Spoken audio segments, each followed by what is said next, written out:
So I just have one question for Donald Trump and his people, and that is, where's the money? And I'm serious, guys, where's the money? Because the Trump people are doing all that they can to not disperse funds for food. That's what we're talking about. Look at this. Trump administration asked Supreme Court for okay to hold back full SNAP benefits. They really don't want to pay food money, I guess. The Trump administration rushed to the Supreme Court late Friday to request a stay of a lower court's order to pay full food stamp benefits in November. It's so ridiculous, right? They're rushing to the Supreme Court. They really don't want to help people with food. That's basically what it boils down to. And I'm just like, where's the money? Seriously. And then when you listen to what the Trump people say, you'll get a sense of what I'm talking about.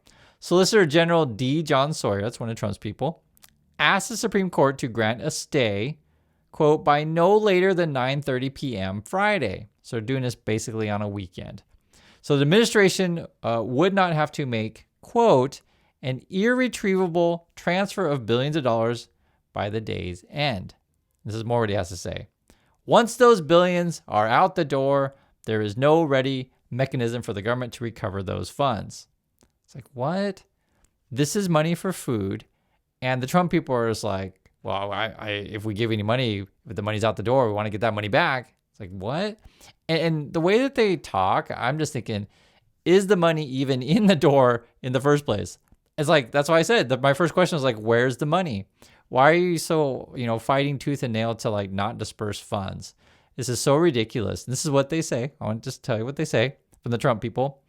To the significant detriment of those other critical social programs whose budgets the district court ordered the government to raid. So they're trying to make the case that emergency money set aside, which is essentially literally for this purpose, in case of a shutdown, we can use the money to make sure people still get their food.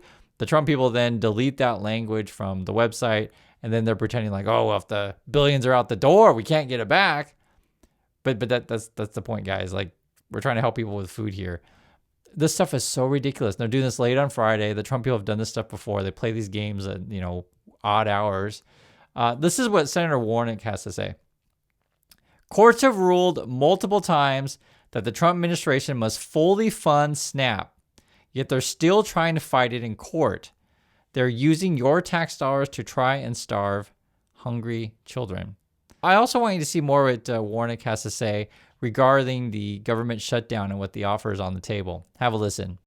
1 year extension, and then let's sit down, and in the words of Scripture, let us reason together. Let us have a conversation. Let's reopen the government. Let's extend health care to folks who in real time are opening up the portal and they have sticker shock. And then let's sit down and figure it out, because if we're honest, the status quo is not working very well for anybody. Anybody who's just trying to defend the status quo has not been talking to ordinary people. There are a lot of things that need to be fixed, and we can do that, but we've got to reopen the government and give people a little bit of hope. Give those 22 million Americans hope. Give the 44 million Americans who need SNAP some hope. Give our federal workers some hope. There's an African proverb that says, when the elephants fight, it's the grass that suffers. It's the grassroots in Georgia and all across the nation right now who are suffering, because too often the politicians make the politics about the politicians rather than about the people. Let's center the people, and if we center the people, we will compromise. So that's the offer on the table that the Democrats put forward. Hey, let's extend the existing law regarding health care for a year, and then you got a year to replace it, right? If you don't like it, let's figure out a way to make it better. But the Republicans are like, no, just open up the government, and I promise we'll talk about it. and the Republicans say that kind of crap for years, and Donald Trump's like, I got a concept or plan, framework plan, or whatever, right? They don't want to do anything, they don't care, and you see it in their actions. For example, if you're curious what Republicans are up to, Trump is off to Florida again, and Fox News isn't hiding it. It's right there. And what else are Republicans up to? They want to ban drag shows. This is in Texas. Appeals court says Texas can enforce drag show ban. Suggests not all drag shows violate state law. Like seriously, this is how ridiculous the Republican Party is. We're talking about food benefits, right, for people, put food on the table. We're talking about getting the government open again, talking about health care benefits. And then the Republicans are focused on drag shows. Like they're just so worried about drag shows. What's wrong with these people? Isn't it crazy? Then they're upset. This is the Fox News. They're upset that the courts have ruled against, and this is actually my home state, the use of the National Guard in Portland, Oregon. It says here, it's from Fox. Power denied.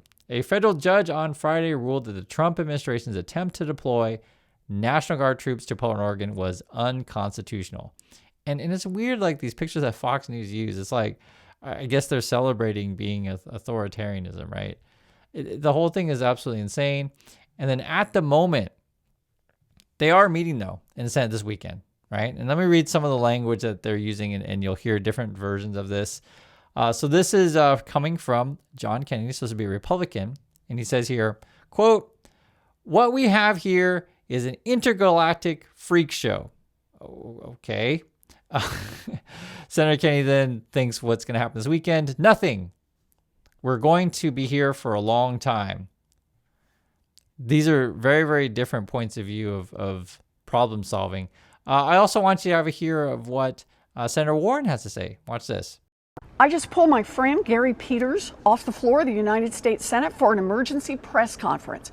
Gary, it's a Friday night. Tell him why we're here. Well, we're here fighting to lower healthcare costs for Americans. You know, both Elizabeth and I want to get out of this shutdown.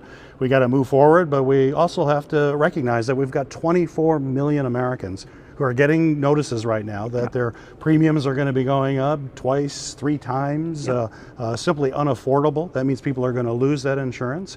And we want the Republicans to help us fix this major healthcare problem. So we put a pretty straightforward proposal on the floor today. We're saying we'll vote to get out of the shutdown today if we can just get a 1-year extension on the tax credits for families while we work together. And then we'll put together a group of people to really have more comprehensive long-term reforms for healthcare, which we're all about. But we can't pull the rug out from people right now who are getting premium notices that are simply unaffordable. So I think it's common sense. We can do it today. Let's hope Republicans come along with us. Great proposal. We could end the shutdown tonight. Tonight? All right, let's get this done, Gary. Let's do it. All right. To me, that sounds reasonable, but remember, Republicans are all about isolationism. They're all about putting money in their own pockets. So, for example, this is also news today. U.S. officials to boycott the G20 summit in South Africa, Trump says. So I guess we're not sending a representative there. And if you're curious, I pulled up a quick list, right? You go there, you meet with other countries, you figure out, okay, how can we work out our differences? How can we set up good relationships? These kind of things. But I guess we don't want to go. Argentina is going to be there, Australia, Brazil, Canada, China, France, Germany, India, Indonesia, Italy, Japan, Mexico, Russia, Saudi Arabia, South Africa, South Korea, Turkey, the UK, and the US is in this thing, but I guess we don't want to go because it's in South Africa and Trump's mad or whatever. But I think what it actually is that we're just retreating. And if Trump can't figure out a way to profit off said things, he doesn't want to do it. Because listen to this. Next year, the plan is they're going to host it in Miami, right? And guess where it's going to be is? Look at this. Each year, a different G20 member hosts the summit to discuss a theme of their choosing, with the U.S. on deck to host next year's meeting at Trump's property in Miami. This shows you exactly who the Trump people are and the Republicans, right? You can see it. He's like, well, if I have to go to this meeting in South Africa and they're not going to like do something special for me or put money in my pocket, I don't want to go. But next year, hey, come to my house and I can profit all of you staying at my, golf course and hotels, and you can eat my food and all that stuff. And I can charge everyone a whole bunch of money. It's all a grift. Like they could give a care in the world about what's going on with the actual American people. And that's why I'm showing you guys different points of view on this stuff. This is who they are. It's ridiculous. Listen to more. This is Senator Slotkin. See what she has to say. First, on economic security, let's talk about the shutdown. We're many days into it. It's now the longest government shutdown in history. Let me give you a quick update. First and foremost, there's a group of us, Democrats and Republicans, who are working to try and bring this to resolution. The speed of those conversations has picked up, which is a good thing, but we need the president, the big decider, to get into the conversation. After the elections on Tuesday, he seems more clicked in, but the president is going to need to give his top cover to the Republicans on the other side of the aisle in order to bring this to conclusion. The two big issues that really stick out on the government shutdown are the issue of health care and the issue of SNAP benefits. On health care, again, the big beautiful bill changed a lot of things so that now any one of the 500,000 people on the ACA or the healthcare.gov plans is getting significant increases for January 1st on their plans.